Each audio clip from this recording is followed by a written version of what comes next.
Hello, everyone, and welcome back to another episode of the Islanders Never Say Die podcast. I'm your host, Sunix, and with me today, as always, is our NHL analyst and expert, the grumpy old man. They said there's no shame in his game because it's always the same. That's me. That's right, Grumpy. That is you. So before we get into our show today, we got to go over a little housekeeping as always. If you guys enjoy the content over here, and even if you don't, please like, subscribe, turn on notifications, and comment so we can juice that algorithm and try and get this show out to as many fans of the Islanders and also not fans of the Islanders as possible. So we welcome everyone here. Everyone. NHL fans, anyone. We usually look to have this show every Wednesday at 9 p.m. Eastern Standard Time. And also, if you guys do enjoy the content over here, you can go check us out on our other channel, the TJ and the Grumpy Old Man podcast. And that show is every Sunday at 8 p.m. Eastern Standard Time. It's kind of a show where we talk about pretty much everything and anything, mostly sports related, though.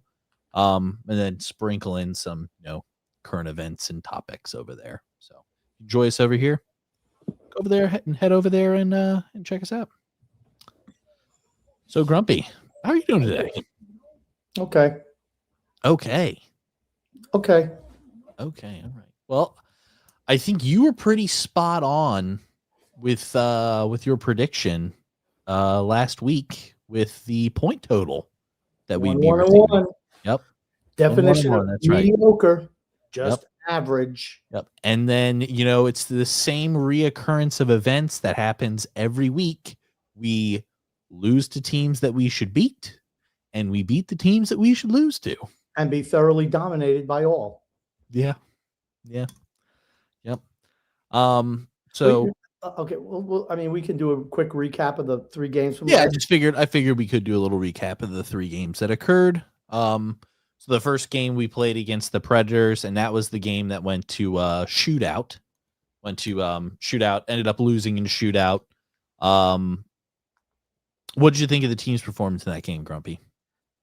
I thought the first 10 minutes of the game, the Islanders carried the action. The last 50 was Nashville. Correct. And it's pretty obvious from maybe 15 minutes to go in the third period, the Islanders just playing for loser point. That's what I notice. It's been a trend all year. It's been a trend. And the whole Eastern Conference is doing it. Yep. There's only one team in the Eastern Conference, the Rangers, who have a losing record per se. That's it. Everybody else, all other 15 teams, have a record that's at least 500 or better. Most all are better. That's why it's so bunched up.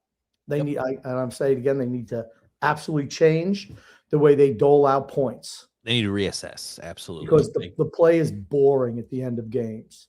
I agree. It's almost like there's a tacit admission by both teams. Well, we're just going to get the loser point. Yep. And then we'll go for the extra point in overtime or shootout. Yep, and trying to scrape by, some would say. Just trying to scrape by, make sure you stay at the top of the table so you can try and make it into the playoffs. Yep. And I thought going for the win. I thought UC Soros was really good in that game, made some big time saves. And our goaltending was spectacular as always. But the majority of the play was in the Islanders zone. Yeah. For I would say the last three games, majority of the play has been Minnesota was Minnesota's goaltender is horrid. Man, That was terrible. Philip Gustafson, a nightmare. Yeah. He was a nightmare. Awful. Terrible. And then I guess we can pop in the Minnesota game. You look at the goals that Minnesota scored compared to the goals that we scored. It's like, okay, there's a methodical, bang, bang, tape to tape passes for one timers going in. It's like no goalie saving the shots that they had. Ours are, hey, we get a lucky deflection that just kind of squeaks out to a guy and he ends up finishing it off. I think we did not deserve to win the Minnesota game, but we did. So, happens. No. It's another one of those games where we play a better team, get totally dominated. We dominated by Nashville, dominated by Minnesota, and for the most part, dominated by Winnipeg last night. A Winnipeg that's like the second worst team in the Western Conference. Yeah, Winnipeg was killing us last night, and then we just ended up bouncing back, made it a close game. A couple lucky breaks. Yep. Lucky bounces, no double two. There was I think I sent you a video where Pazzo slashes and breaks a guy's stick entering the offensive zone. Guy stares at the official, nothing. They come back down the other end within 10 seconds. A big hook in the defensive zone. And it's like, how they're looking right at it and not calling it. What were your thoughts on the interference, the goalie interference that was not called? Did you think it was goalie interference or no? He wasn't in the crease. He didn't. I think. I mean, I don't know. Now, again, I'm not a rules expert, and of course, everybody here knows I'm still learning a little bit. But if the goalie initiates contact, it can't be ruled as goalie interference, right? No, if he initiates contact inside the crease, yeah, then they can do that. Then they can call it. Okay, because there was contact. Yeah, but not before the shot came, and Niedermeyer was out of the crease. Okay, I thought if the goalie initiated contact, it didn't count. Yeah, but not really. Not really. Okay. I mean, Sorokin absolutely initiated the contact. Yeah, I just want to talk about the ridiculous penalty shot call. Yeah. Even Thomas Hickey said, I have a hard time even calling that a penalty. Yeah. I mean, didn't even touch him. Of course, I can't watch the Islander telecast. I can't do it. I was forced to because I don't get the Canadian version.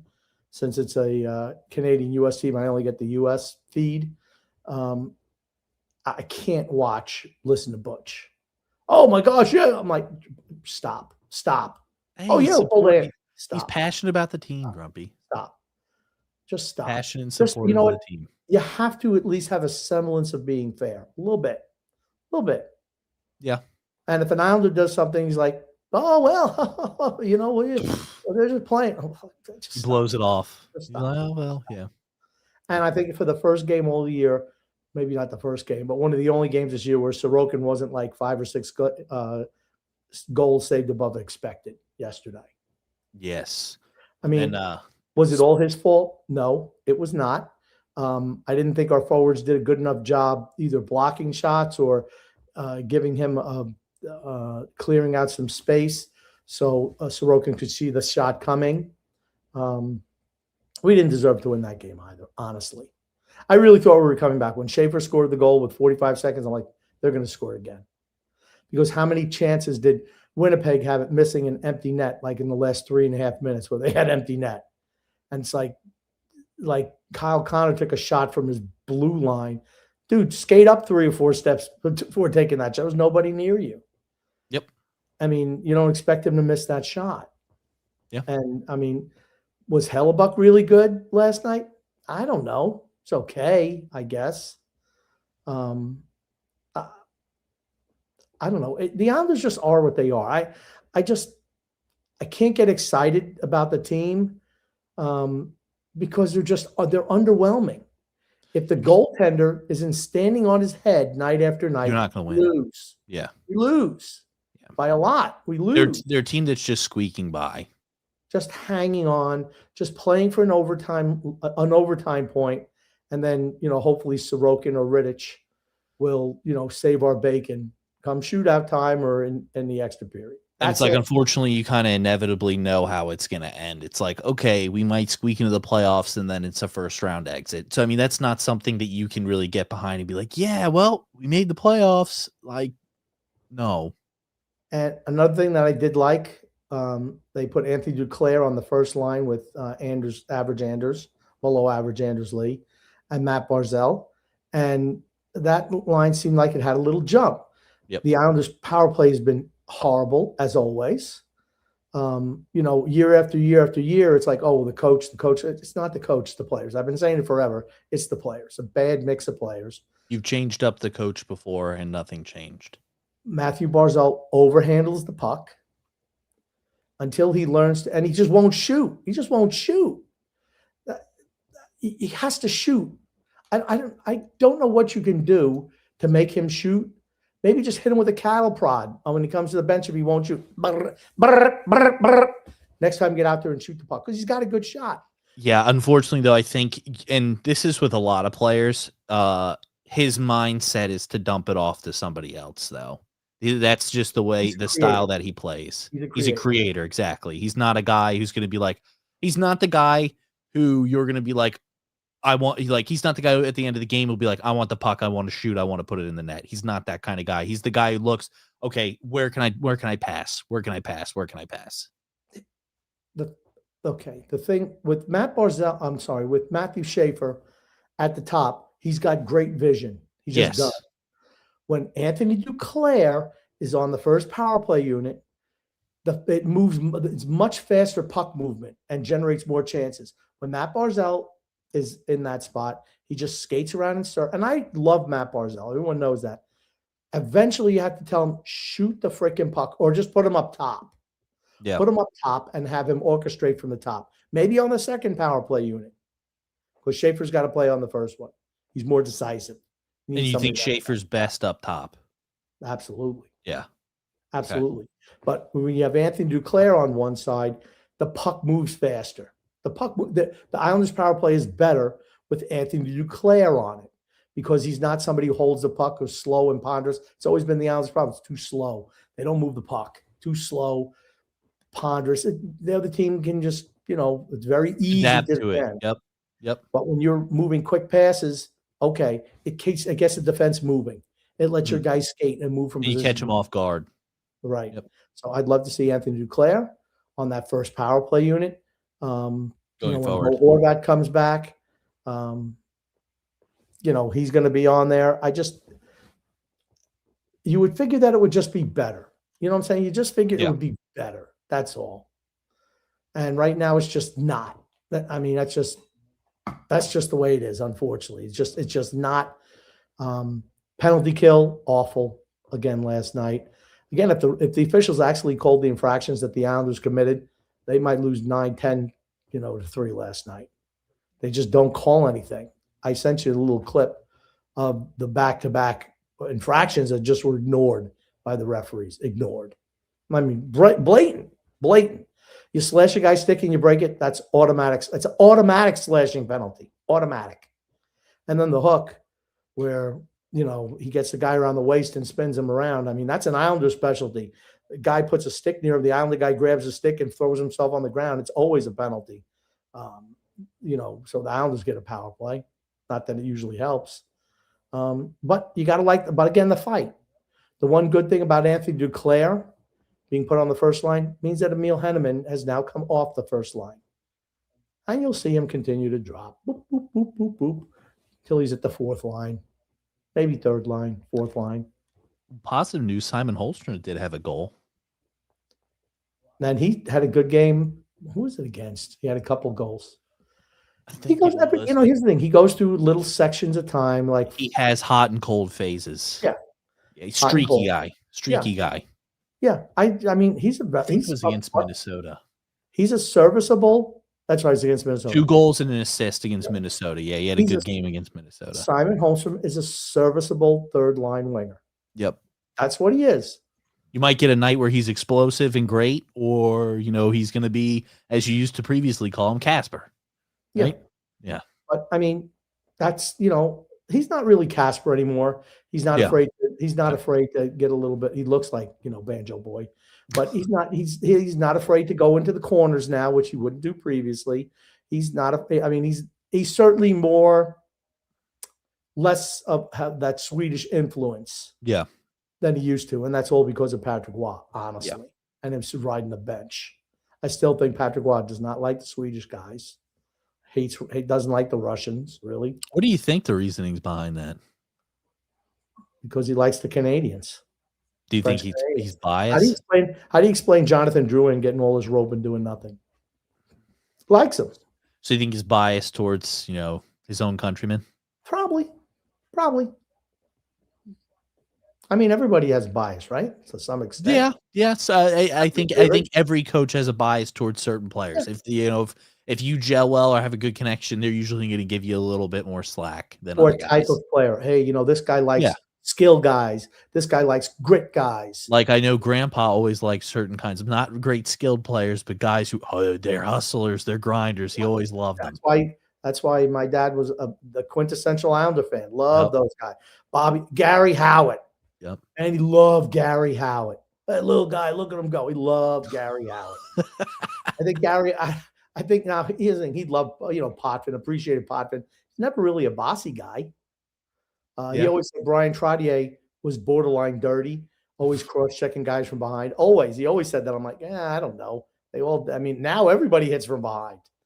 But he loved Gary Howard. He just loved Gary Howard. Little Gary Howard. Love him. Loved him. Yep. Even more than Nystrom. They were on the same line back in the Wayback Machine. But yeah, Gary Howard was probably his favorite. And for his defense, we love Gordy Lane. Physical defenseman. Physical defenseman. That's what he liked. Yeah. I mean, grinder guys. Yeah, that's just the type of guys he liked. A lot of Islander fans that's why they like the third and fourth liners. They work hard, not skilled. But that's why do you think so many people like Emil Henneman? I mean, he skates up and down the lane. Right? He's not afraid to forecheck. He hits guys along the wall. Doesn't have a speck of athletic ability, or can't stick handle worth a damn. But you know what? They love him. But now he's on the second line. What do you figure? Because he doesn't work well with others. Not that he doesn't work well with others. He's a one-trick pony. Got to isolate him and feed him the puck for the one-timer. That's it. That's his best. That's Emil Henneman's job in the offensive zone to a T. That's it. Now, Grumpy, I did want to put something up here that I found interesting. It says 5v5 team goaltending January 11th. Look at who's at the top. Is that surprising to anyone? All situations. Yep. Pegged a league average plus 25.1. Is that goal saved above expected? Nope. The teams that win have great goal. When you're in a marginal and average team like the Islanders, that goaltending, if they were middle of the pack, like the Kings 1.4, we wouldn't even be sniffing the playoff hunt right now. Wouldn't even be sniffing it. Just they're superior. You look at a team like the Rangers, plus 11.5.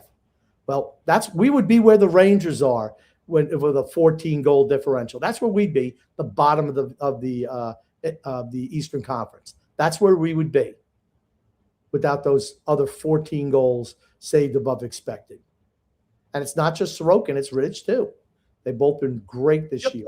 Yeah, both. I would say they probably have the best goalie tandem in the league.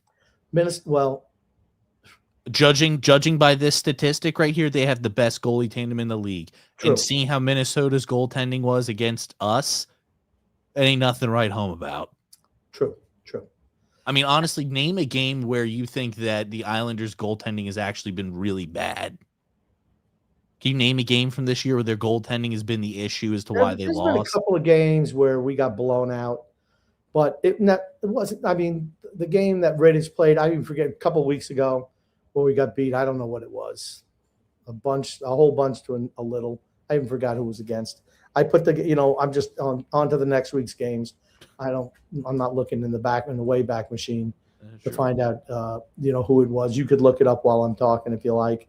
It was only a couple of weeks ago, and Rittich gave up a bunch of goals. Maybe was it to Vancouver? I don't remember who it was. Was it the Mammoth? We lost 7-2 to the Mammoth. Mammoth, that was probably at the Mammoth, where they just, It was the third period. We gave up 4 goals. Which is bad. Not a good game. And that was not a great game for Rittich. Yeah, Rittich. His save percentage was 6.43. All I'm going to say is a lot of times these things kind of even out. So if the Islanders somehow drop to the middle of the pack here in goals saved above expected, they're not making the playoffs. The way I look at the Eastern Conference right now, you're going to have to be one of the top 3 spots in the Metro to get into the playoffs. I just think the Atlantic is way too strong. And I mean, you can put the standings up if you would. Yeah. You can take a look at the playoff standings and just see, where the Islanders rank right now. I mean, I think they're at least 50% chance of making the playoffs. I know it's a long way to go, but if you look at the Metro, you got the Hurricanes. They're absolutely a 2-game losing streak. They still got 5 points on us. Capitals are right there on our tail. The Capitals will beat us out eventually. Islanders dropped to third. The Flyers, I have no faith in the Flyers, honestly. Pittsburgh, same. Devils have imploded. Talk about a team that's just fallen apart. The Blue Jackets just fired their coach. Does that mean the Blue Jackets could come back and potentially, grab a playoff spot? They might get the new coach bump potentially, at least for the first little bit. And our old friend Rick Bowness is now coaching Columbus. Dean Everson's gone. So, Columbus should be better than their record says they are right now, right? So they're 8 points behind, but that's a lot of points to make up. But you never know, right? They've won 2 in a row all of a sudden. Could they make a run? Maybe. Doubtful. But right now, you got to look at this and just say, now there's in pretty good shape right now, right? Yeah. Hurricanes absolutely making it. Capitals going to make it. Islanders look like they're going to make it. And then, like I said, I have zero faith in the Flyers. The Penguins, both of them lost 3 in a row. Devils falling apart at the seams. Rangers finished. So you're just going to have to want to get one of those top 3 spots in the Metro, because if you slide up to the Atlantic Division, everything's bunched up. Again, do I think that the Red Wings are that great? No, I do not. But they have 60 points. Hey, look at who's getting up there again, Grumpy. Yeah. Look at the Bruins, right? That's right. Look at the Maple Leafs, 53 points. The Sabres, I think they're winning again tonight. 45, they're going to have 54 points, right? New GM. All of a sudden, new GM comes in. All of a sudden, they're taking off. Panthers. They're going to be in the hunt at the end. You're talking about teams 1 through 7.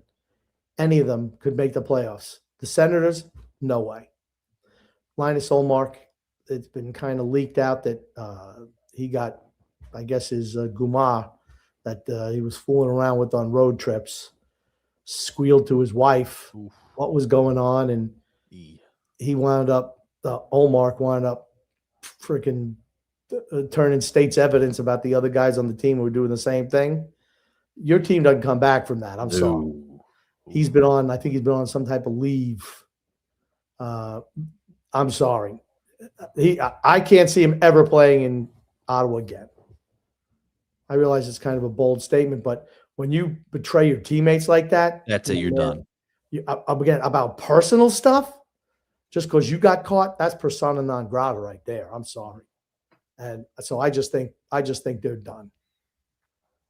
So Ullmark is sleeping on the couch, and there's another guy who's also sleeping on the couch, and maybe Batherson, I think, I'm not sure. Couches are full. These guys, the couches are full because I just can't believe it. I'm not saying you should cheat on your wife or anything, but if you do, you got to have some girl going to keep her mouth shut if you're an athlete. Should I inform the warden to turn this?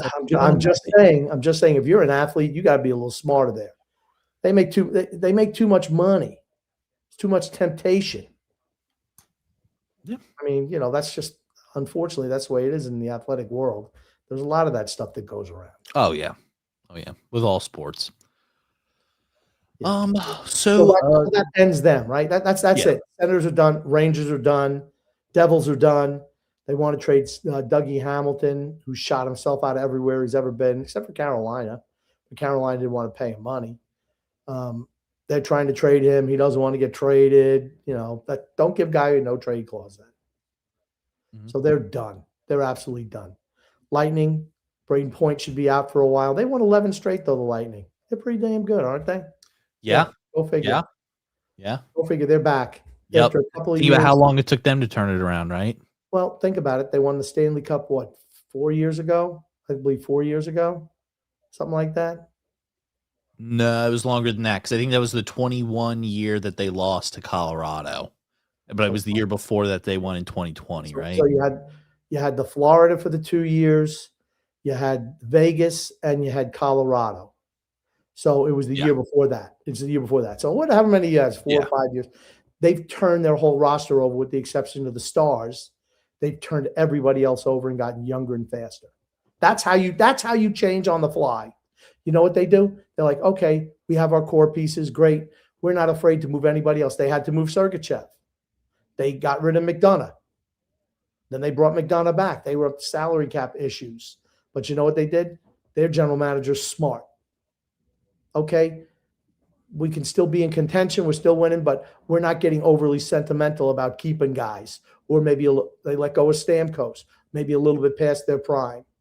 Could still play, but we're not going to overpay to keep our guys. Yeah, the big That's thing not, was they didn't have 4 or 5 consistent years of let's run it back, let's run it back, let's run it back. And I think that's the issue with us. well, they realized after they didn't win that third straight cup, they started turning the roster over. That's what they did. Exactly. They decided, hey, let's not run it back. We're not good enough to win. We need to change things with the team now. Whereas the Islanders made the playoffs, they made that little playoff run, and it was consistent. Let's run it back. Let's run it back. Let's run it back after that. Yeah. And I think that's where we got hurt. We doubled down on suck. Triple down, quadruple down. Yeah. Yeah. Oh, yeah. Yeah. And if the Islanders this year decide to go into the deadline and try to acquire pieces, that's another monumental mistake. Another recipe for disaster. Another recipe for disaster. The team is not good enough to win right now. You need to look towards the future. We've said it time and time again. And I am even more convinced now than I was previously that Cole Eiserman's going to bust out. He's not going to make it. So here's one of your first round picks who's just not going to make it. God himself dropped Matthew Schaefer in our laps, or this team would be Columbus or the Rangers. I think it's still early on Eiserman, though. You never know. You never know what can happen with guys. They can turn it around. You never know. Well, you know what? You figure if he's that greatest star, he shouldn't be fourth on his college team in scoring. Some kids and some players take a little bit longer to develop than others. They just do. Some guys take a step back and then end up coming back stronger. It happens all the time. All the time. I don't think you can write him off yet. He's still a kid. He's still a kid. I've written him off. I've absolutely already written him off. Here's the thing. You know what? When he comes back and he becomes amazing and becomes a starter and is a league leader, Grumpy, you'll be eating your words. Well, if he showed any compete or willingness to skate or even pretend to come back and back check, okay. But he has never shown. I think the thing that's going to take for him to not learn that, but to, I guess, gain that is going to be having the right coach available for him. Somebody's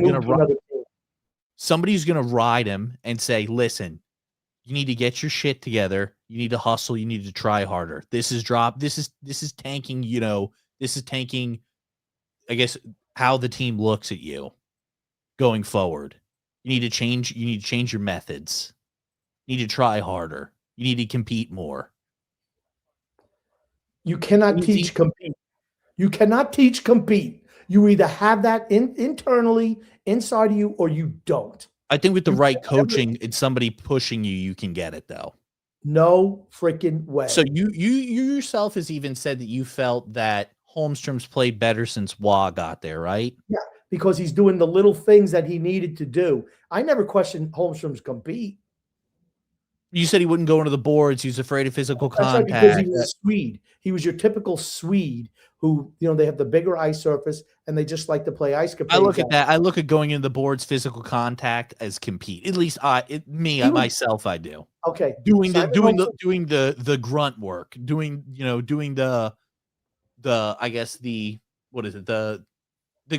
grunt work, doing the grunt work, going in playing gritty. Simon Holmstrom would skate into the corner and then stop because it looked like he was allergic to wood. He'd break out in hives if he got close to the boards. And he wouldn't hit a guy. But like I said, he rode the bench for a while and all of a sudden he's doing that. Cole Eiserman, I don't even see that. Simon Holmstrom would always come back and at least back check, always. I didn't think he was the greatest player. I still don't think he's the greatest player. He's fine. He's a third liner. Nothing wrong with that.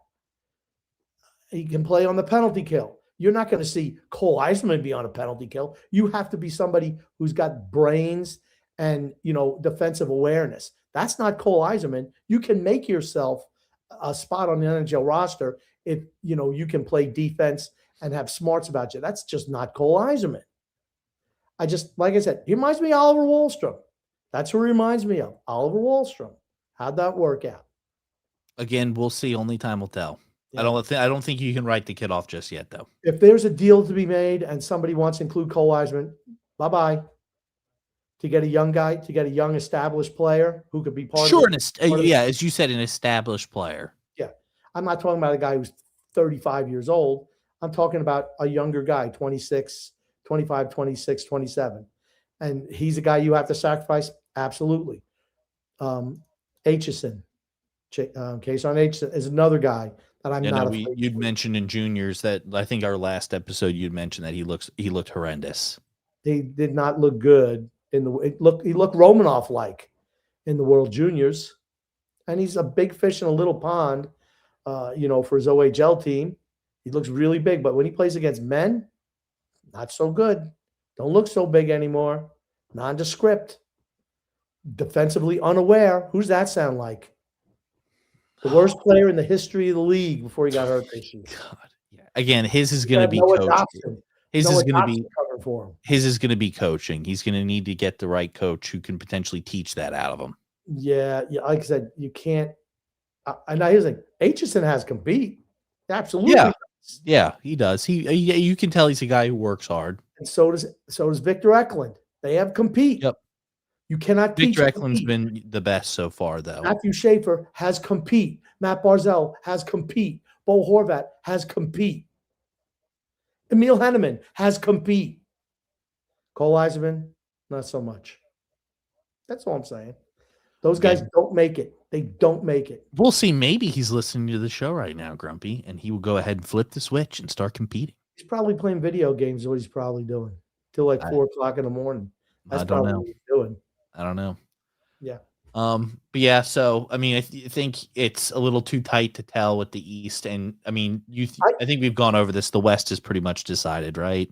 For the most part, maybe a couple bottom spots. Yeah, but we're talking about the top. The top spots are pretty much locked in. The West is so top heavy. Yeah, so top heavy, and that benefits them going into the Stanley Cup playoffs, right? Yep. I mean, if you don't have to play tough series towards the end of the regular season, especially if you have like it locked in, you can kind of coast a little bit, sit some guys. I'm not even talking about the regular season. I'm talking in the playoffs. Oh, you're playing a team that you're like Colorado. If you're looking at whoever the number 8 team is, it's not going to be a tough series. They're not battle tested, just not. Where in the East, I think, well, unless Carolina plays the Islanders, I think anybody can pretty come much out any series. Yeah, except for Tampa. I think Tampa's really, really strong this year, depending on the Braden Point injury that he suffered last night, and Carolina. I mean, if Bussy can continue, playing, how much? And Brandon Bussy, how much do you believe in him? I don't know. I don't have a whole lot of faith in him, but they're just so darn good. Yeah. That he's going to have to perform though. Kachekov is out for the year. Freddie Anderson's finished. It's going to be Bussy. Can he keep up that level of play in his first year in the league? I don't know. I tend to doubt it. But here's the thing. He'll be good enough if the Islanders play him, good enough to beat them. That's for certain. Who do you this might be a little too early, but who do you have making it out of the East to get to the Stanley Cup? Well, you have to go back to the Eastern Conference. I think we're already talking about Lightning. Toronto's going to make it. Panthers are going to make it. Is this the year the Sabres, somehow get over the hump?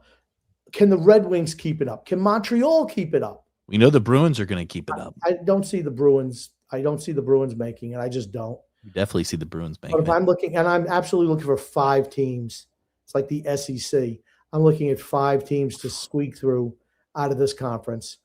Probably Tampa. I'll say Tampa, Toronto, Florida Panthers. I'm going to say the Sabres, and I'll say the Canadians. That's what I'll say. I think somehow Detroit will fall out, and the Bruins won't make it. They'll fall out. But I think absolutely 5 teams are coming out of the Atlantic. And then the East is going to be, I think right now, Hurricanes, Islanders, Capitals. I have no faith in anybody else. Certainly not the Flyers. The Penguins, it seems like they're kind of tailing off. We'll see what they do towards deadline time. Well, they're going to be getting the number one overall pick in the draft. So, Well, they're gonna if they start moving guys, that tells you what they think of their team. Now, what should the Penguins do? they should absolutely move move guys. guys and look towards the draft. I don't care. I don't care if I'm their GM. I don't even care where the Penguins are in the standings right now. I could care less. You're running on Sidney Crosby, Malkin, Letang, and a couple other pieces, Rust, stuff like that. That's what's driving your team, and they're all in their upper 30s. Yep. So, I mean, the last couple of years they've sold. They need to keep doing that. For me, if I'm their GM, I don't care where I am in the standings. I'm 2 points out of a playoff spot. Well, we're just selling anyway. Devils done. The Dougie Hamilton situation is going to take them down. Blue Jackets could make some type of run, but man, they're really far back, and the Rangers are finished. So I think right now, if you're asking me, Hurricanes, we can even do a prediction what the players are going to be, at the halfway point. Hurricanes, Capitals, Islanders, and then from the Metro, I'm still picking Florida to get in there, Toronto, Tampa. I'm going to say the Canadian, and I'm going to say Buffalo. I'm taking a real flyer on Buffalo, and take your pick between Detroit and Montreal. I tend to say Montreal. So they can put the puck in the net. Okay. Fair enough. It could be Detroit. I mean, it's no love for the Bruins. No, I don't think they're good enough. And the Bruins, another team. Did I expect them to be this good? No. I did. I know you did. But for me, I'm just like flip-flop every week, though. It's kind of every week. It's like they'll be down, and they'll be like, "Oh man, I was wrong about him," and then they'll be back up and be like, "I was right." But I'm just like, okay, they need to trade guys as well. They're not good enough in the long run. They're just not good enough. I don't care if hey, we can make the playoffs. Let's get 2 dates at home before we get rolled by whoever. I'm sorry. You have to see a path to real victory as far as I'm concerned. They don't have it. Most of the teams in LA in the Eastern Conference, in my opinion, don't have it. And this was sent in by our friend Drew. Send this in. Stefan Rosner says, Dar said there hasn't had much talks regarding extensions with Lee and Pajot, who are both pending free agents. Said he would be comfortable not having them signed before the deadline. Again, if he doesn't move those guys, Dar should be fired instantaneously. It tells me he does not have a plan and never had a plan. If you go to management, because I'm sure they asked him, what's your plan for the franchise in the next 5 years? They had to, right? Wouldn't you think? Yes. And if he said, yep, we're going to rebuild, we're going to go for cost-effective free agents, we're going to load up with draft picks, we're going to move guys when they come free agents, that should just be your number one goal. It doesn't matter where you are in the standings. Doesn't matter. Team's not good enough to win.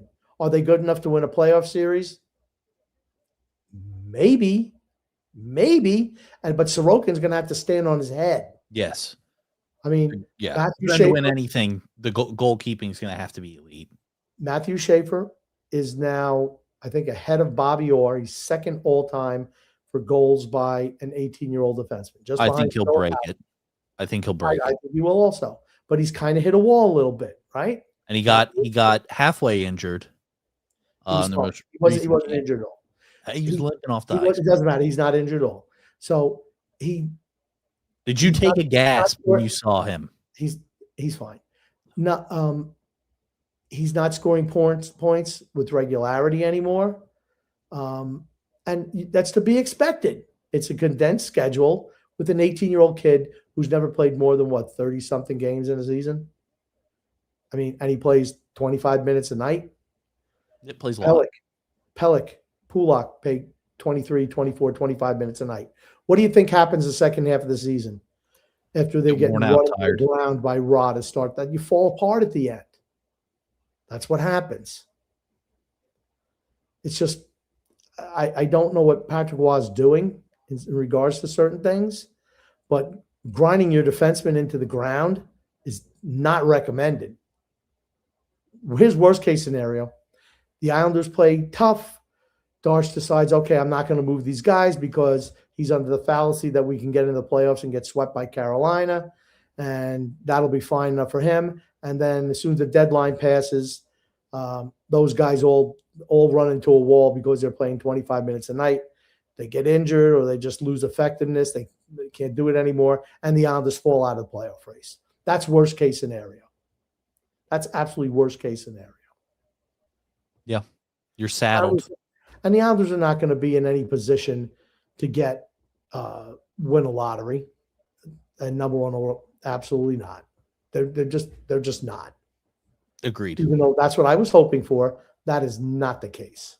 Still, they're playing too well.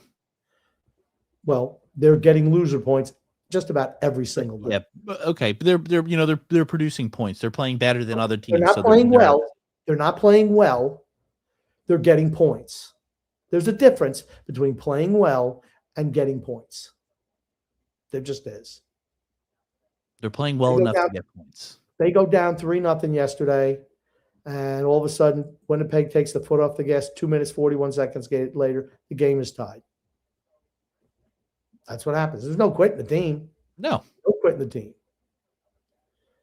But, that doesn't mean they're good. Okay. Sure. Simon Holmstrom. Yep. Hit 100 career NHL points. How many years has he been in the league? I'm not sure. You can look it up. It's got to be his 4th year, no? I'm just saying that's not a great total for 4 years in the league.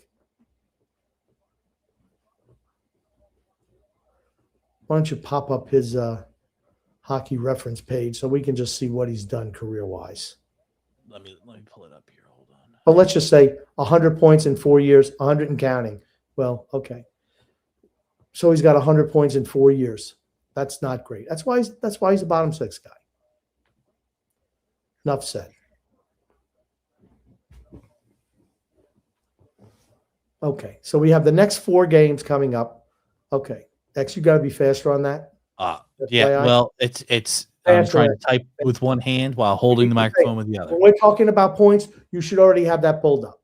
You should already have that pulled up. If you put up that thing, he's been in the league for 4 years. You put that thing up there and you had it up there for quite a while. You should already have at the ready that next screen that says his career points. Absolutely, you should. I shouldn't have to say, "Hey X, let's do that, buddy." You should automatically know it. So he averages what? Can we make that a little bit bigger? No one can read that. Absolutely no one, including myself.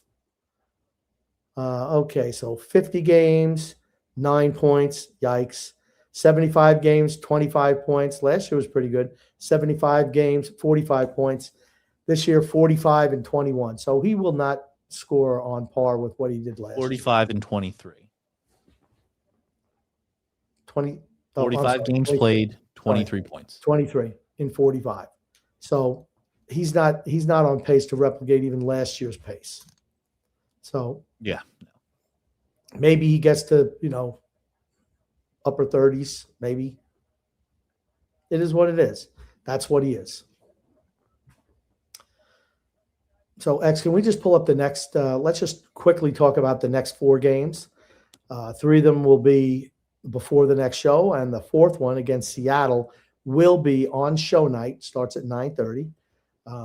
So we'll be talking while that game is on in some aspect. Yep. Islanders against Ottawa. I'm sorry, against Edmonton. Oilers. It's a loss. I don't. Okay, but no, the Islanders usually play Edmonton pretty tough. For whatever reason, Edmonton doesn't score a whole lot against the Islanders. They'll control the action all night long, but they usually don't score a whole lot of goals for whatever reason. So that could be a win or a loss. Calgary Flames. I think we'll win Saturday that game. Afternoon game. I think we'll win that game. I got us coming out with 3 points. Okay. The Canucks, who already rolled us the first game. I have us beating the Canucks. Okay. And then we got the Kraken. I have us losing to the Kraken. So you're saying 2-2 over the next 4 games. 500. Yep. Oh, any of these overtime losses? I will say that we have an overtime loss to Edmonton. that will lose to the Flames. We'll have an overtime loss to the Canucks, and we'll beat the Kraken. I don't know. Maybe we'll lose the Kraken. Kraken usually beats us. I have us But changing the script. We're going to have some regulation. We're only going to have regulation wins and losses, Grumpy. yeah, let's just say that. Is it safe to say 4 points in 4 games? Maybe 5 I got points. us. I got us getting 6. 6 points in 4 games on the West Coast swing. Yep. No way. No way. That's what I got us. I believe in the team, Grumpy. Okay, you say 6. I'll say 4. Okay, we'll see what happens. I really want to say 3, but I'll say 4. There's fun ways to lose, and then it's back home, and now you're playing the revitalized Buffalo Sabres. Yep. Okay. All right, X. Let's jump real quickly into our ad reads today, if you don't mind. Okay. Our first ad read is going to be from our friends at DraftKings Pick 6. Every yard, every sack, every interception, every touchdown with Pick 6, DraftKings' newest game. Every snap can turn into a big-time payout. This isn't just watching the game. This is playing to win. Here's how it works. Pick more or less on 2 or more player stats. The better your picks, the bigger your payout. It's that simple, and here's the kickoff bonus. New DraftKings customers get $50 in Pick 6 credits with just a $5 entry on your first pick set. You know the game. Now make it pay. Download the DraftKings Pick 6 app now and use code THPN. That's code THPN. Play just $5 and get $50 in Pick 6 credits. Make the call. Ride the upside in partnership with DraftKings Pick 6. The crown is yours. Gambling problem? Call 1-800-GAMBLER. Help is available for problem gambling. Call 888-789-7777 or visit ccpg.org in Connecticut. Must be 18 plus. Age and eligibility restrictions vary by jurisdiction. Pick 6 not available everywhere, including New York and Ontario. Void where prohibited. 1 per new customer bonus awarded as non-withdrawable Pick 6 credits that expire in 14 days. Terms at pick6.draftkings.com/promos. This is a limited time offer. And now we're just going to jump into our regular DraftKings ad. The jaw-dropping moments that make hockey hockey. Experience them all with DraftKings Sportsbook, an official sports betting partner of the NHL. Missouri listeners, listen up. DraftKings Sportsbook is now live in the Show Me State. New customers, this one's for you. Bet just $5, and if your bet wins, you'll get $200 in bonus bets instantly. Download the DraftKings Sportsbook app and use code THPN. That's code THPN to turn $5 into $200 in bonus bets if your bet wins. In partnership with DraftKings, the crown is yours. Gambling problem? Call 1-800-GAMBLER. In New York, call 877-8-HOPE-NY or text HOPE-NY 467-369. In Connecticut, help is available for problem gambling. Call 888-789-7777 or visit ccpg.org. Please play responsible. On behalf of the Boot Hill Casino and Resort in Kansas, pass-through of per-wager tax may apply in Illinois.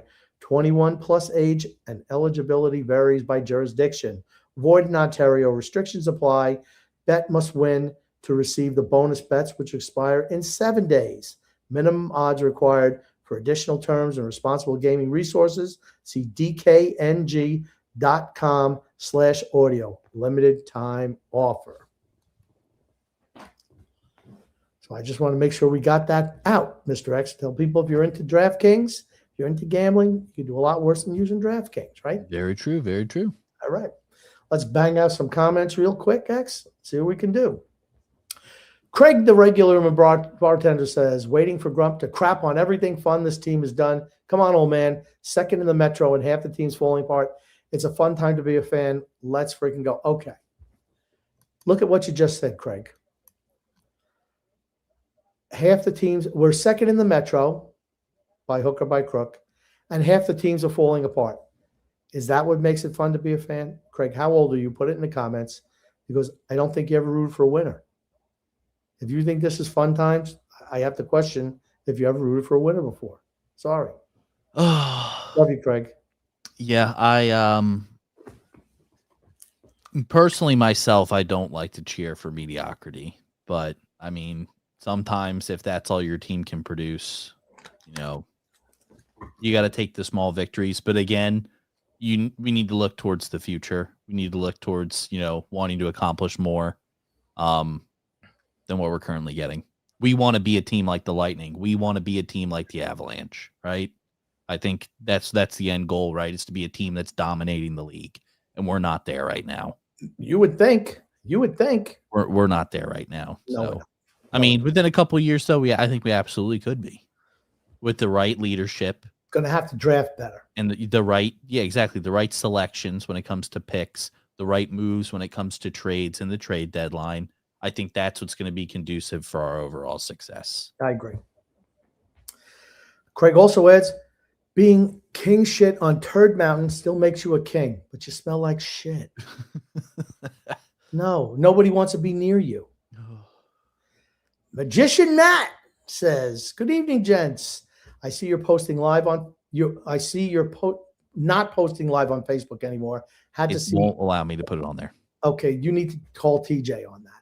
Had to see why there weren't any more podcasts, but lo and behold, looked on here and saw you had to since Christmas, and I rewatched them. Thank you, Magician Matt.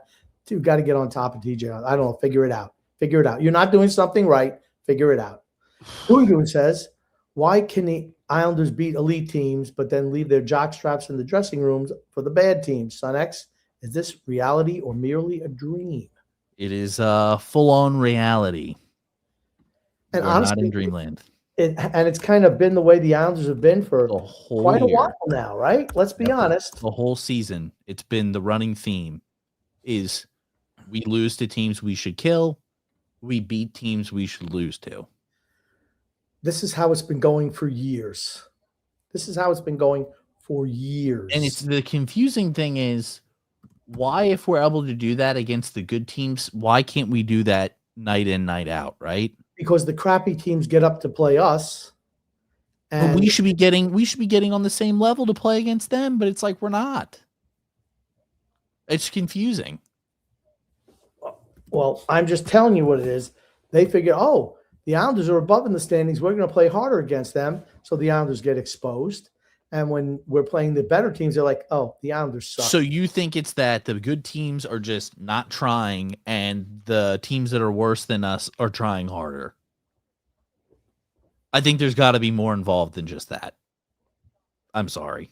Okay. I don't just believe in coincidence.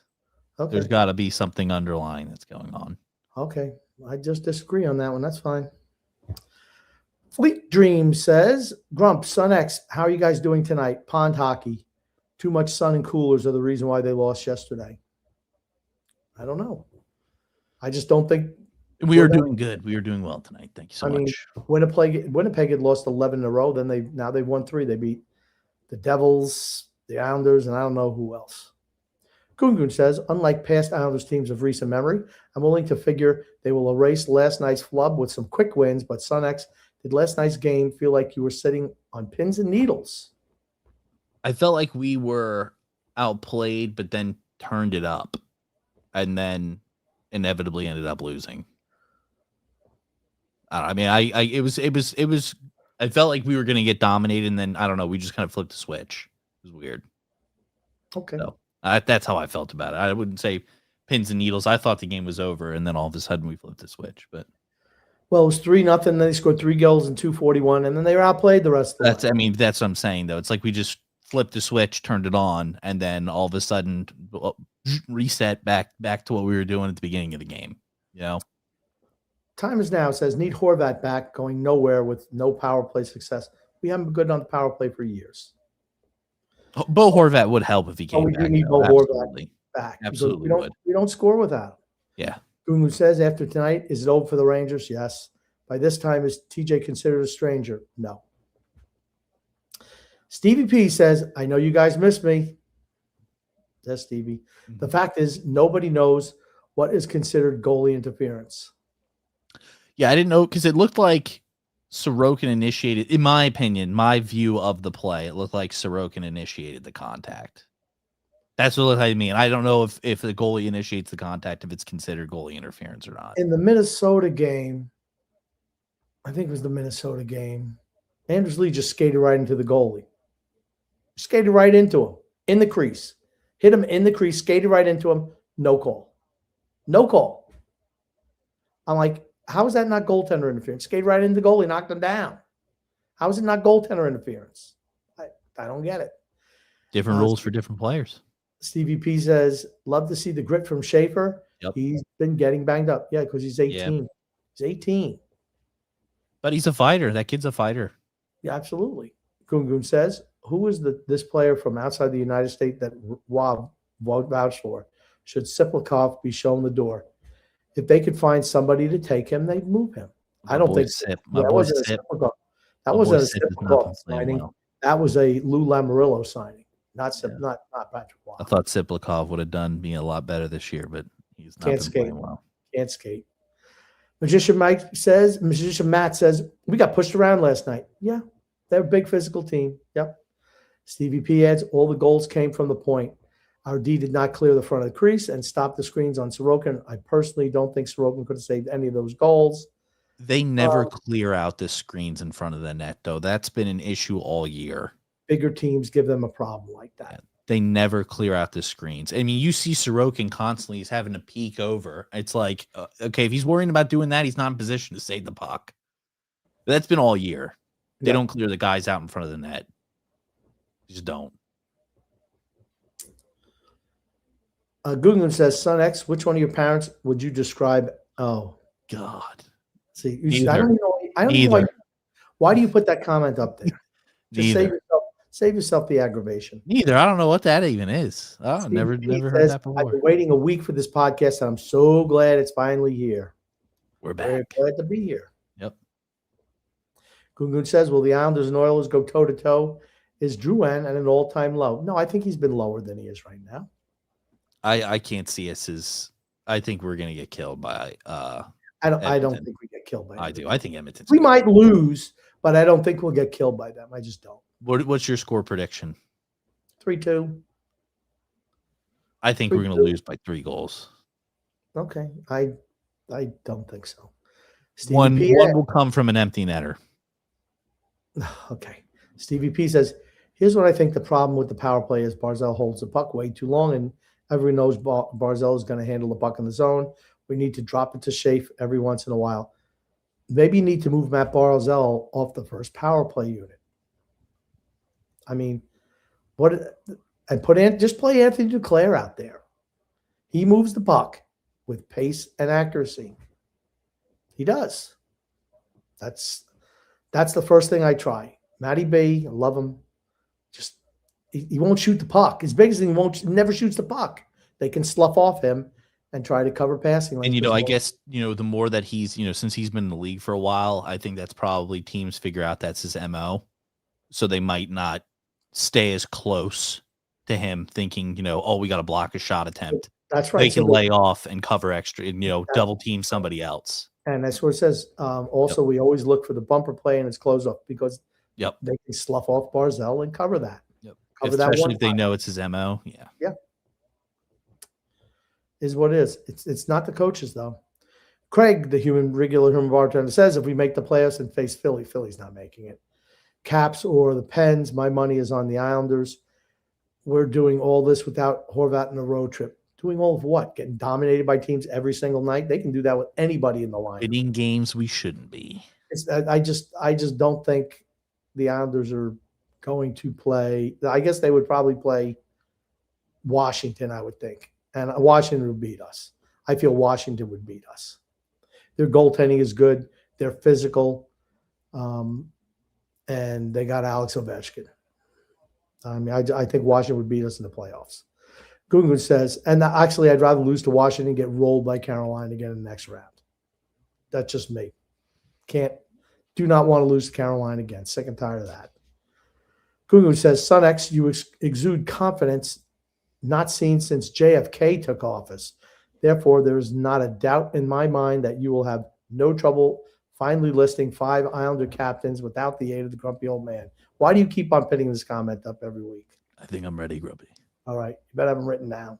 I have Flatley, Tavares, Anders Lee, Michael Pekka, and Dennis Potvin. Oh, there you go. Good job, X. It only took you 3 months. See, you're just not Don't smart. worry. Ask me next show and I'll probably forget. You're just not smart. You just have them all written down. That's what you should do. That's what I should do. CVP says Drouin and Shabanov need to take a seat for a game. Shabanov is not in the right spots when he doesn't have the puck, and Drouin has been useless. Shabanov is a little guy who shows offensive flair. He's not going to help you in the defensive end. And Drouin has been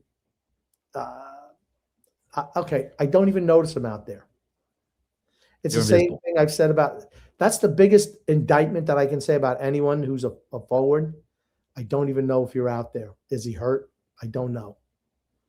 Last year, Casey Zizekas, he was played every guy. I didn't even know he was out there at the time.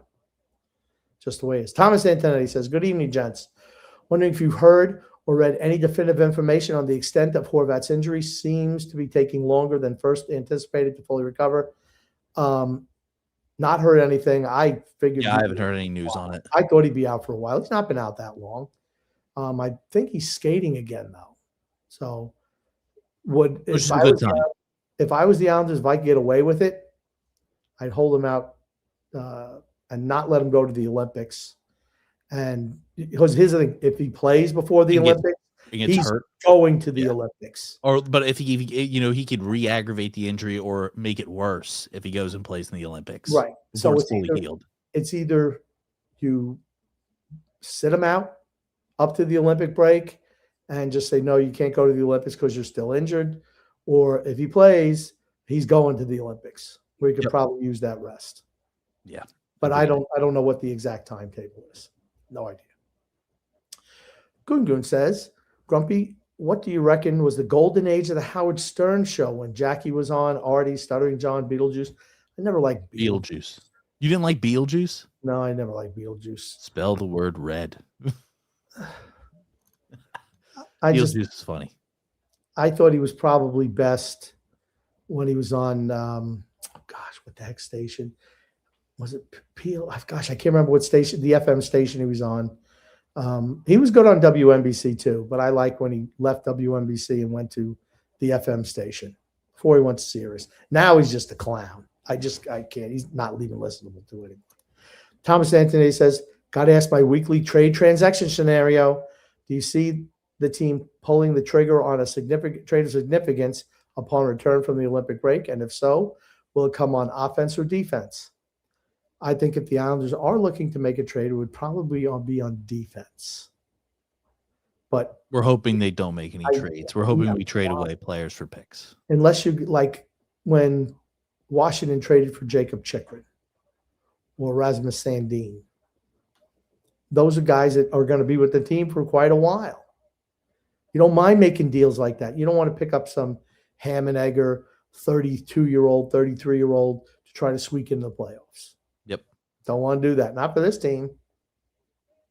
Stamkos on the right deal, though. Okay. 5th-round pick for Stamkos? Sure. I'd be willing to roll a dice on that. He's got 2 years left on his deal. Sure. Okay. He makes a lot of money, too. Okay. He'd be a leader in the room. Do they need another one of those? I don't know.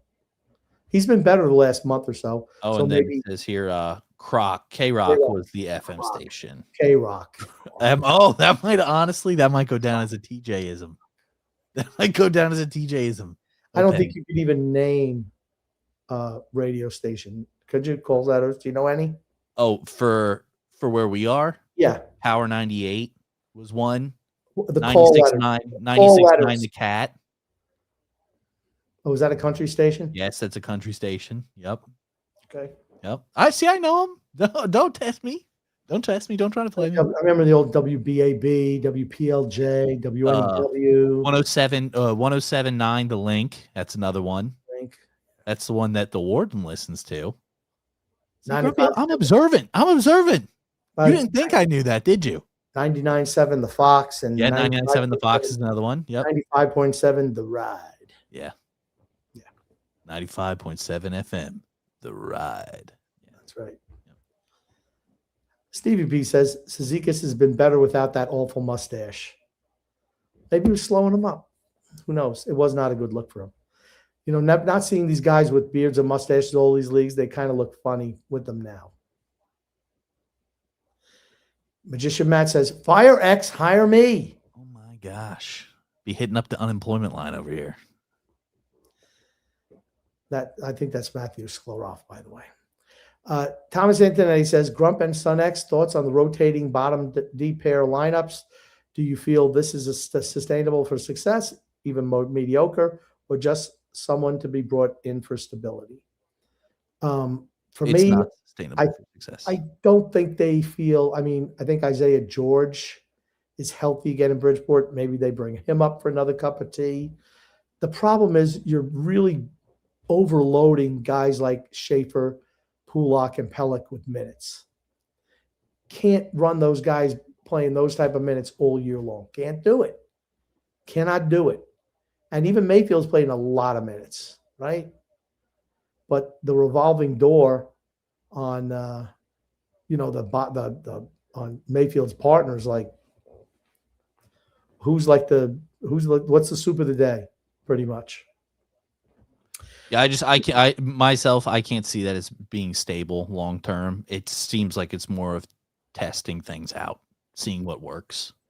Stevie P says, I'm pissed, so I have to say Boquist has to be done for the season and bring up George or Warren, and then can get rid of Mayfield for a left-handed defense. No, we have no right shot defenseman in the whole organization. We got 3. The 3 guys are on the big roster. Don't have any others. Then get rid of Mayfield for a left-handed defenseman. I know he's a vet, but I'm done with his BS. But yeah, they're not doing that. And I don't think he's got any trade. I don't think he's got any market. Yeah, probably. Who's going to want to trade for a guy who's got, 4 years left? The Islanders would. Well, yeah, the Islanders would. But unfortunately, they already have him. Boomer says, let's switch sports for a second. Who will be participating in the Super Bowl in a few short weeks? And the New York Jets, are they still up a creek? Yes. Well, X, why don't you just tell us who you're picking for this weekend's game?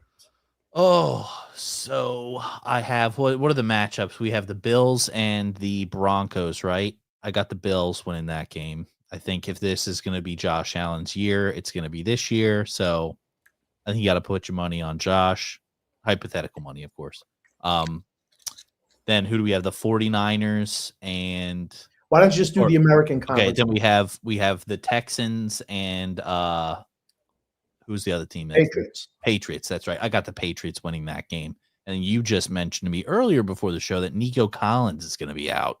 Adam Scheffler reported that Nico Collins is out for the game against the Patriots, so the Patriots catch a huge break in not having to play against Nico Collins. So I'm going to pick the Patriots. I mean, if anyone watched C.J. Stroud on Monday night, he's awful. How do you fumble 5 times in a game? He's awful. You know what he is? He is the thing that's holding the Texans back from being good. I mean, because their defense is. At what point in time do you put Davis Mills in? Davis Mills is a better quarterback than C.J. He is. He don't turn the ball over as much. Tell you that. You look at D'Amico Ryans on the sidelines, and he's like, "Ugh." You can't live with that. You can't.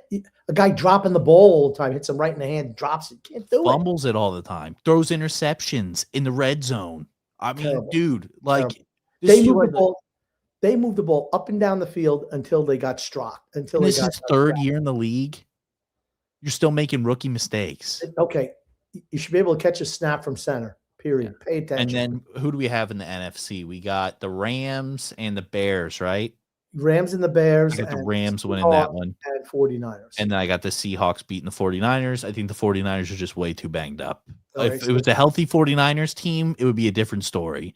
But they just lost George Kittle last week too, due to an Achilles tear. So yeah, I got the Seahawks. And then I got the Seahawks and the Bills playing in the Super Bowl. And I got Josh Allen winning the Super Bowl. Okay. Well, I'm just going to mention the games for this week. That's fine.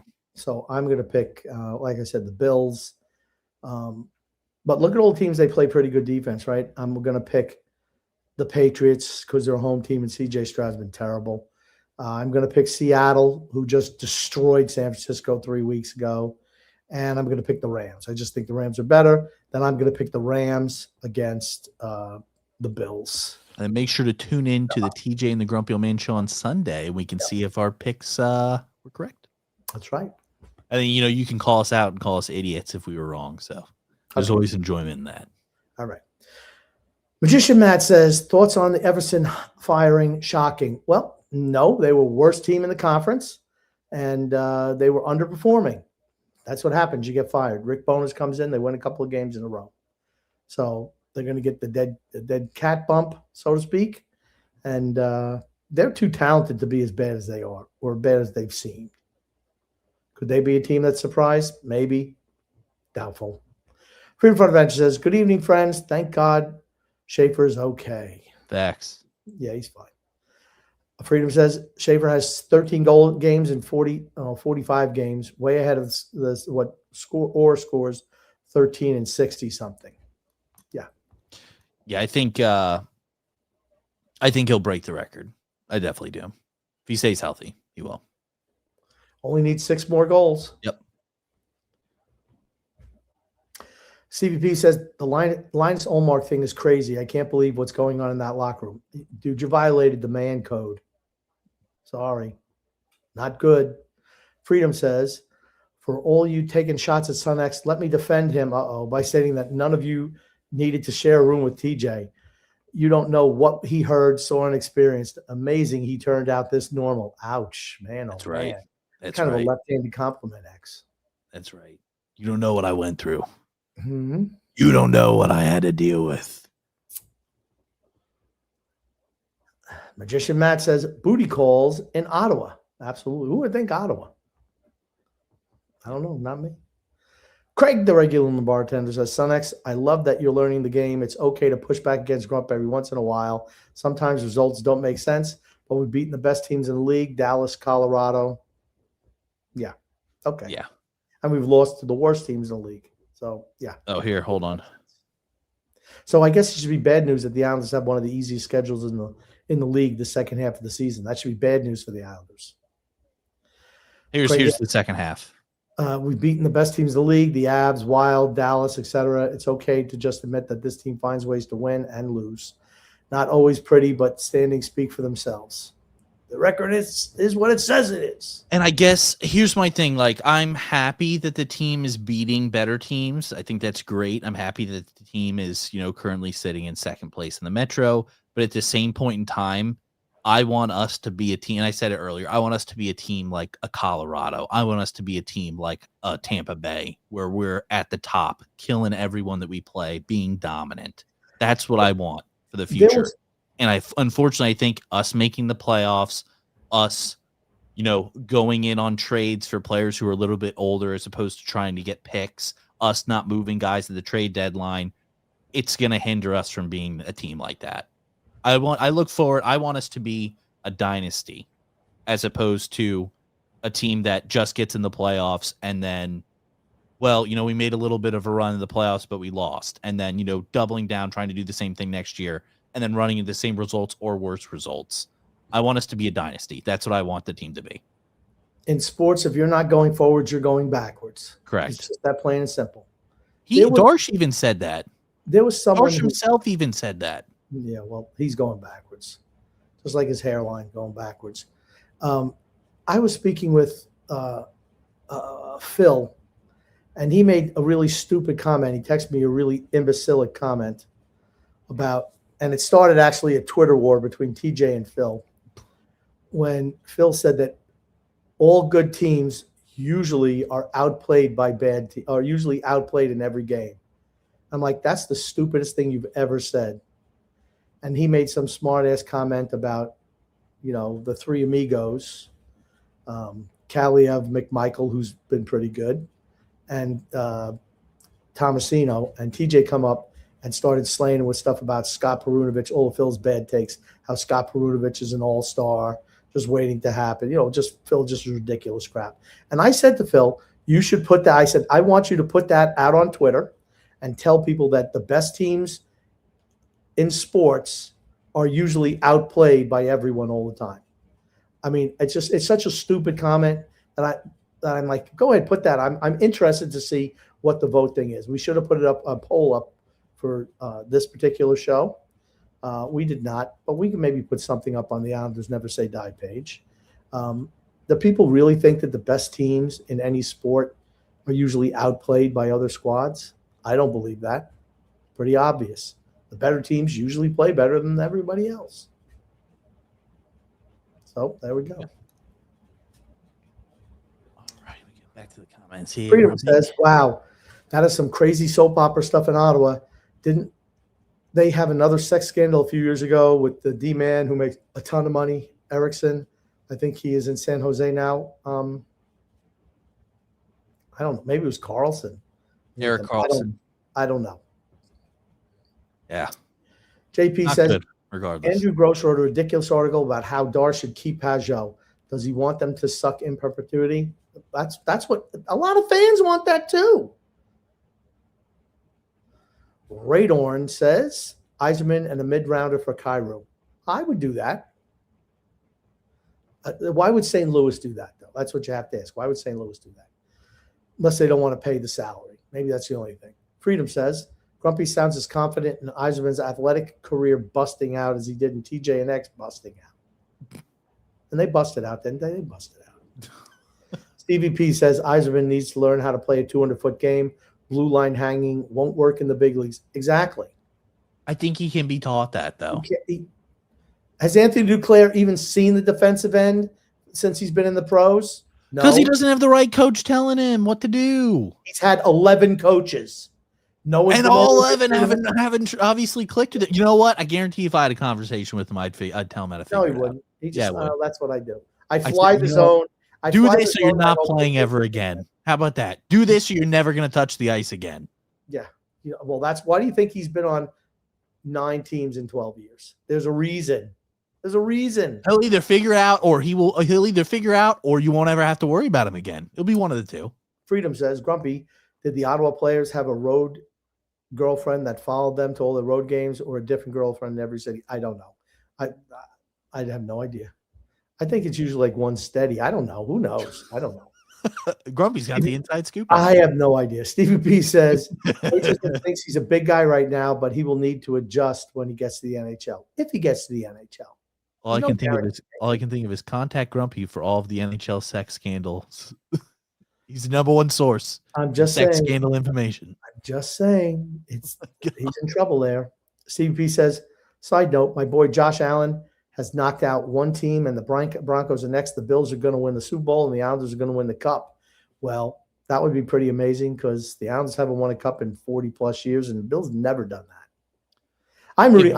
If you're asking who I'm rooting for, it's the Buffalo Bills. I would say the two teams that I would not mind seeing play for the Super Bowl would be the Bills and the Bears. The Bears have never been good during my lifetime, so I wouldn't mind seeing that. If there are two teams that I wouldn't mind seeing win, it would be those two. It's the Bills. I would want to see the Bills win first, but I'm just saying if the Bears made it and won, I wouldn't feel bad. Okay. That's all I'll say. The Bears have never been good during my lifetime. So okay, that's fair. Freedom says Grumpy Dobson was the biggest liability the Islanders had, which is why he got offered small money. He is hated in Montreal already. You're just wrong. He did not get offered. Not true. Usually, Freedom, I agree with everything you say, except for those backhanded compliments you hand me. But he was offered the same amount at Montreal as he was offered from the Islanders. It was released that he was. He didn't want to be here, and I think deservingly so. We should have moved on from him. And Grumpy's on board with that too, that we should have moved on from. He was offered the same amount of money here. So if you really wanted to stay, you would have stayed. That's right. Absolutely. Didn't want to be here. Yep. You will say not true, but you don't look at this stuff. Same how you don't see probably something else. All the fights. All the fights. I like fights. I wish there were more fights. Everyone likes fights. Everyone likes fights. That's the thing. And that's the thing I don't understand is like, people who aren't fans of the sport, if they ever go to a game, all they talk about and all they want to see is fighting. That's it. They don't care about the goals. They don't care about, shootout. They're like, are there going to be fights? Are there going to be fights? That's always the question that's asked. Are there going to be fights? Melvin Milktoses and the Karens in the world, they see a game, they fall in love with the fights. The fights are the best. They are the best. You don't see anyone sitting down during a fight. No one. Name another sport other than UFC and boxing where you can fight against your competitor and not get thrown out of the game. There isn't one. Newsflash, there's not one. You get a 5-minute penalty and you feel shame. Yeah, but then you're back in the game, and then you're ready to fight again. Okay. Magician Matt says Buffalo will choke because that sleazy governor, aka the Wicked Witch of the East, talking about Kathy Hochul. Stevie P says Schaefer and Bobby Orr are tied right now with 13. 13, yeah. He'll beat it. David says, hello, fellas. Hello. So what's up? Matthew Carbone says, I would say the Islanders are playing for the most part. Yeah. Barzell needed to clear that puck. Sorokin made the initial save. Matthew Carbone says Darsh really needs to trade Lee and Pajot. Where's Mayfield as well? Mayfield's not movable right now. I agree with the other two. Yeah, absolutely. Anyone on expiring deals should be moved. If you're not a true contender, I mean a real contender, you have to move guys at the deadline. Have to. Magician Matt says we've only won once in Edmonton in 15 years. Okay. So maybe we lose tomorrow. That doesn't sound conducive to winning, Grumpy. Yeah, but you know what? I had that one pegged down as lost. But those games are usually pretty close. We'll see. Big Time says this team has no margin for error. Yeah, if the goaltenders don't stand on their heads, the Islanders don't win. Yep. Helen Yeller says thoughts on the Rams and Bears. I just think the Rams are better than the Bears. Yeah. Even though the Rams let teams come back in games all the time, and I will say, if the Rams, because I have a feeling it's going to go the same way that the Bears games have gone all year. They come out flat as hell in the first half. They give up a bunch of points. The Rams have done this historically throughout the season, especially against our hometown Carolina Panthers twice this year. They fall asleep in the second half, let a team come back, and then end up winning the game. The Rams do at the end. But I think if they do that against the Bears they're a team that will take advantage of that and win. So I do have the Rams winning, though. Green Bay was complicit in their own demise, not running the ball once in the last 5-6 minutes with of that Josh game. Jacobs. Yeah. What are you thinking? When the Bears only had one timeout left, they wouldn't run the ball, and you run clock. The clock again. Coaches are just stupid. They've all the analytics thing, which all these young guys just believe in the analytics, time and situation. They don't know it. They just don't know it. Or they're just too dumb to understand it. I don't know what it is. Yeah, I'll say the fact that Caleb Williams threw multiple interceptions that game and they still won, it's pretty bad. It's pretty bad. Freedom says, wouldn't doing a Bridgeport report or Islanders history be a better segment than predictions? I mean, no one knows until the games are played. Grumpy, Darsh isn't going to say what he is doing. Leverage. He's a shitty general manager. I'm getting ready to jump all over his ass. When he screws up at the deadline. He better do something the right way because otherwise I'm going to bury him. Like I said, you know what I said, X, when he first got hired? They traded old, bold, and dumb for young, bold, and dumb. This guy has done nothing to prove me wrong so far. Nothing. He's done nothing. He sucks. We'll see what happens. I believe him. In Darsh, we trust. Matthew Carbone says, excited to see what Darsh does with the team. Yeah. Anything? Who knows? Big Time says, how many goals does Schaefer end the year with? I think 21. I'm just saying 21. Might not be. I'm going to say 22. Okay, whatever. Maybe 23. Maybe 24. Possibly Grumpy 25. Okay. I'm hoping he gets 20. Or listen to this, maybe 26. I'm just hoping he gets 20. Freedom Front Adventure says, just saw Nick Kiprios trade board, no interest in any guys available except Kyrou, but not willing to pay the cost. No Islanders listed. Yeah, that's just bad. Magician Matt says that was not goalie interference last night. True, was not. Big Time says the Islanders can't win in Nashville. Yeah, Nashville always gives them a hard time. Doesn't matter what the record is, always play them hard. Big Time says Horvat returned before end of the road trip. I don't think he returns before the end of the road trip. And I think they rushed him back the first time, honestly. Yep. Big Time adds, Sun-X has been dialed in since taking over TJ. That's not true. Freedom Front Event says, Sun-X, it has been many years since the Islanders had D-men who clear the creases. They are soft, not in their nature to engage physically. Why D prospects like Aitchison and Pulkkinen are vital? We'll see. Yeah. Big Time says Druan is in the witness protection program. Never see him. Mario Vargas says goaltenders cannot initiate contact. They have the right to move freely about the crease. Right. And if you like moving freely about the crease and bump into somebody, that is going to draw that interference if there's a goal scored. JP says he was good talking about Howard Stern. He was good on WNBC, but NBC was on the downside by the time Stern got there. People forgot how good Imus was in the early 80s and how they were still DJs on NBC until Stern got there. Yeah, that was when radio was great, honestly. AM radio in particular, DJs all day long. They all have that radio voice. Ugh. Timmy McCall says, how in the frick did we lose to Winnipeg? They suck. Well, so are the Islanders. Happens. JP says, talking about blast from the past in AM radio, I listened to the Islander games on WGBB 1240 AM when they were winning. Barry Landers and John Potvin on the call. Barry Landers, I remember him. Timmy McCall adds, trade Mayfield and Drew into the Devils for Dawson Mercer and Simon Nemec. Timmy, why would the Devils do that? They would not. Because they want to help us out. That would be it, right? Yeah.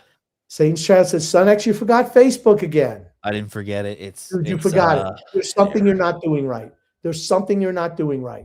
I told you that last time. There's something you're not doing correctly. You're screwing up again. Is it something I'm not doing correctly?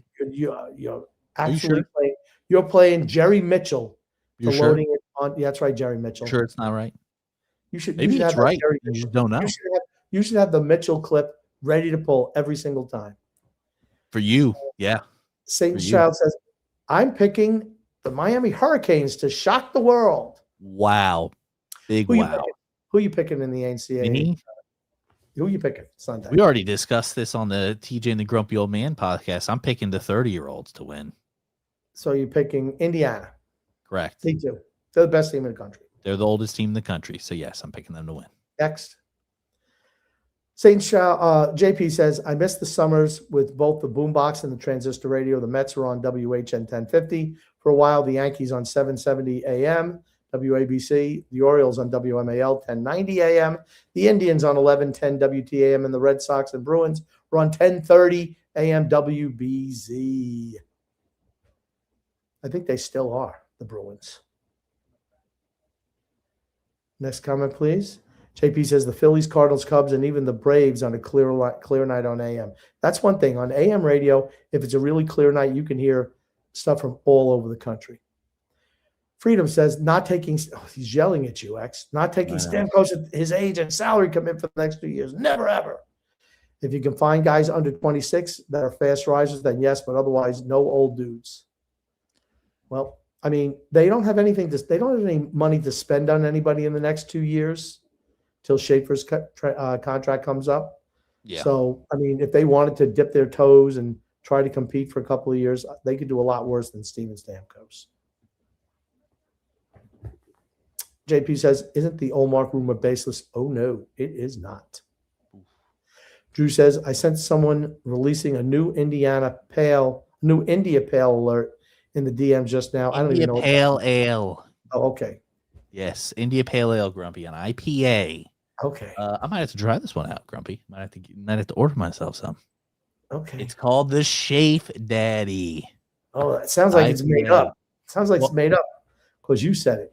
Yeah. And it sounds like somebody just whipped that up. Yeah, they're releasing a beer. It says it's coming soon. Oyster Bay Brewing. So they're making a beer called the Shafe Daddy. Okay. You think they got that from you? I mean, you've been calling him Shave Daddy for a while, haven't you? Okay. Multiple people have been calling him Shave Daddy. Okay. I want to coin the phrase Shave Nation. Shave Nation. I'm just trying to give you some credit. That's all. It wasn't me who came up with that. I've heard it around.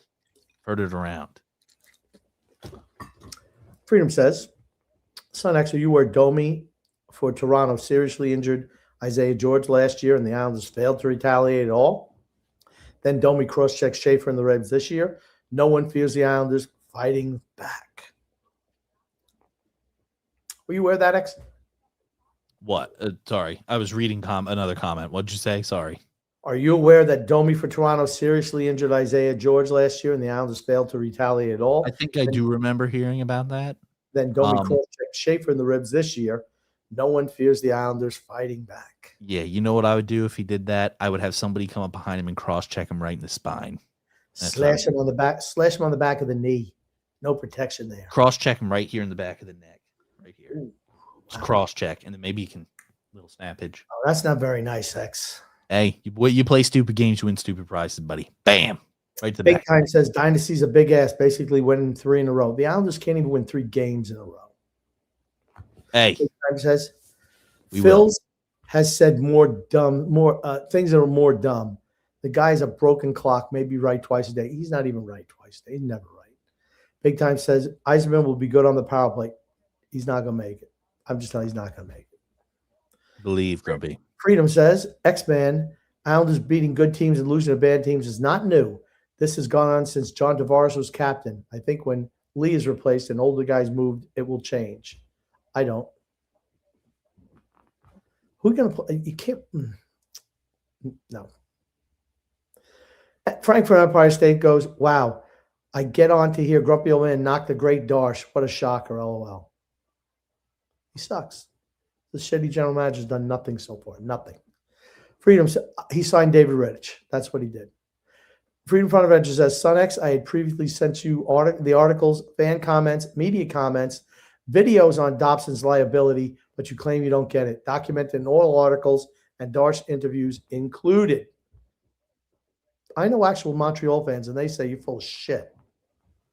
I just put it that way. That's a nice way I could put it. Absolutely wrong. 100% wrong. I think maybe Freedom's on Reddit.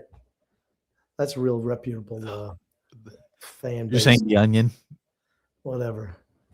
Freedom Fund Adventure says, the one you watched last week, he stated they offered him a number less than Montreal. Montreal offered him 11.5.